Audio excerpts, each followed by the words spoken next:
So something interesting happened today when I was just checking my feed on YouTube, and that is a new video uploaded by Dr. 81.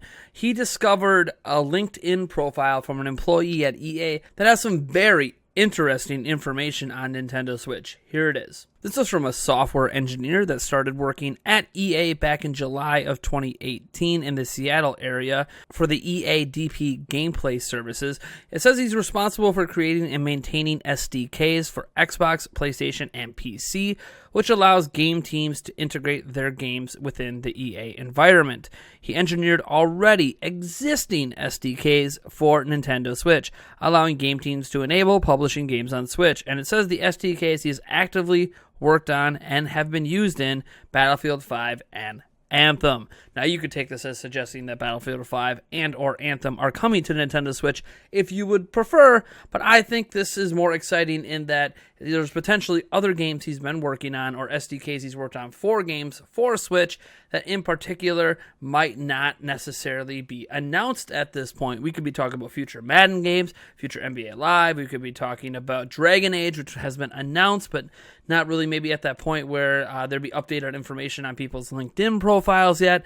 This is just some very, very interesting stuff, if I do say so myself. Now, I am a self-professed fan of many EA games in spite of the screw-ups they have done over the years. They have messed up several games that I am not happy about. Mass Effect Andromeda, Dead Space 3, closing down the studio that was making a single-player Star Wars game. There's just been even Battlefront 2, which I think the gameplay in is all right, but the loot box stuff, and I can't really get behind the way they designed the game. I have to say, I'm pretty happy to have EA games on Nintendo Switch if this is true. Now, it wouldn't be our first foray into EA games on Switch. We have seen, obviously FIFA the last 2 years, even though it's an older engine, so basically an older version of FIFA with updated rosters. And then obviously we have gotten things like Faye, which is an indie title, but a very, very fantastic one.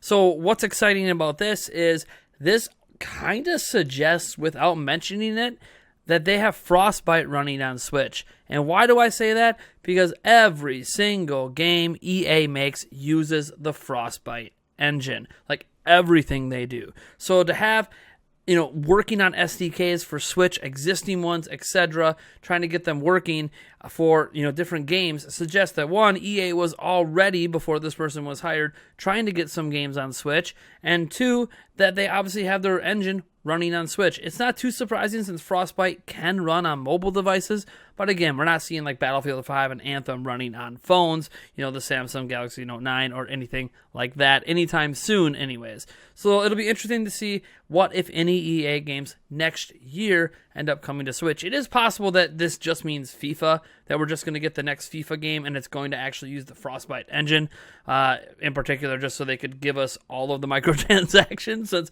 all of it exists within the new engine. So it's possible that's all this really means. But honestly, Frostbyte was kind of the big hurdle to getting EA games on Switch, and EA didn't really seem like they were interested in doing that before. So what might have changed EA's mind? Well, the Switch is selling very, very well. Even if they don't hit their 20 million mark for this year, it doesn't really matter. Nintendo Switch is selling like gangbusters, might be setting all-time records, in fact, in December, based on some early MPD rumors, but again, they're early, so like literally December just ended yesterday. So it's pretty hard to say for sure what those numbers are going to be just yet. We'll have to wait a couple weeks for that. Still, it's exciting that EA is now considering Switch to be a potentially viable platform for them. And I think it's because of the other third-party support. It has gotten more so than anything else. With Bethesda obviously seeing success in Doom, Wolfenstein 2, and Skyrim. You're seeing other games find success like NBA 2K, as 2 years in a row seeing success. Obviously, FIFA's been successful enough to still be there 2 years in a row. And that I feel like that's a better feeling for them than they were getting with Wii U. And even Wii, even though they did support Wii for a lot of different reasons, they didn't really see the kind of success they wanted to. So I think they're just seeing some of the other big boys are bringing their games, Mortal Kombat 11 next year as an example. And EA wants to start throwing their hat in the ring and say, hey, look, Ubisoft's doing it, Bethesda's doing it, these companies in Japan are doing it. Maybe it's time we throw our hat in that Switch ring as well. And if there's a potential Switch Pro coming next year, or if Nintendo has like an upgrade plan for every 3 or 4 years for Switch, it's possible that in spite of PlayStation 5 coming out and the Xbox Scarlet or whatever, that the Switch could be using new enough technology over the years to not only keep the backwards compatibility with the older generations of Switch and keep everyone happy that way, but also providing more modern hardware to keep making ports of AAA games to Switch, at least to the most modern version of Switch, easier. So I do think that this is a very interesting direction Nintendo could be taking, and could be why EA has decided to bring Frostbyte over, in addition to all of the already existing AAA third-party success stories on Switch. I mean, heck, Octopath Traveler, for crying out loud, blew up to over 1 million in sales when they did not even expect it to come close to that. So I honestly think EA just sees the writing on the wall, and that is that a lot of people are buying Switch. A lot of people like buying AAA games on Switch. Ergo, we should release our AAA games on Switch. I think it's been that perfect mix for them where everyone else is basically proving that these games should be there. So now EA is coming on board. Now the question is, does this make me revise my thoughts? Because I said back in 2017 that I thought AAAs would be all on board here in 2018. And we all know that wasn't the case. And now we know there's even more AAA games coming to Switch next year. And Reggie Fils-Aimé himself has kind of suggested 2019 would be the year when you see a lot more AAA game announcements for Switch, if not releases. And I have to say, I understand the logic behind it. The fact that, companies weren't really feeling it before it came out. Now it's out. Now it's a success. There are companies that have put games on it that are successful. So now other companies want to get in on that action. I understand that. Got to remember, this is the world of business. EA's in the business to make money. If they think they can profit massively off of Nintendo Switch, they'll bring Frostbyte and they'll bring their games over. They didn't think they could profit massively off Switch, and it turns out they were probably wrong. They could have actually made a decent chunk of change.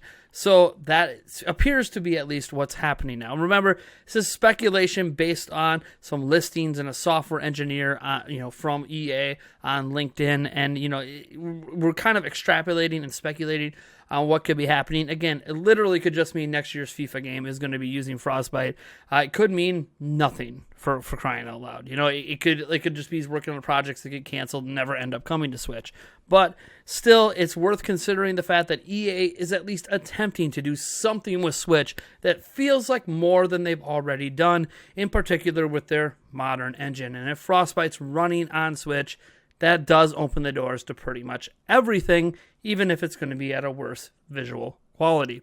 That being said, I am Nathaniel Rufflejans from Nintendo Prime. Be sure to enter our Nintendo Switch Super Smash Bros. Ultimate Bundle giveaway through the Gleam.io link down in the description. It is 100% free to enter. You just have to be subscribed to the channel. And yeah, as soon as we hit 50,000 subscribers, we'll be announcing that winner.